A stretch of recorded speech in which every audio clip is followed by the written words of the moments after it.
Kasunod ng desisyon ng Ombudsman na buksan sa publiko ang Statement of Assets, Liabilities and Net Worth o SALN ng ilang public officials, kabilang ang Presidente at Vice-Presidente, handa rin daw ang ilang senador na isa publiko ang kanilang mga SALN. Kabilang diyan si Senate President Tito Soto na handa raw itong gawin anumang oras. Sang-ayon din magbigay ng public access sa kanilang SALN, sina Senador Sherwin Gatchalian, JV Ejercito, Bam Aquino, Risa Ontiveros, Kiko Pangilinan at Robin Padilla. Si Senador Joel Villanueva, suportada raw ang nasabing inisyatiba ng Office of the Ombudsman na panlaban aniya sa katiwalian. Sinisikap ang kunin ng pahayag ng iba pang senador. Sabi ni Soto, magtitipon sila ng mga kapwa senador para talakayin ang pagbubukas sa kanilang mga SALN.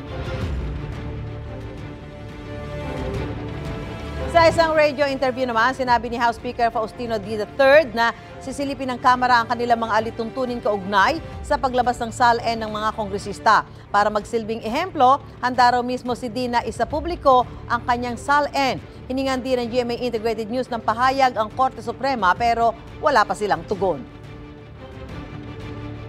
Gusto mo bang mauna sa mga balita? Mag-subscribe na sa GMA Integrated News sa YouTube at tumutok sa unang balita.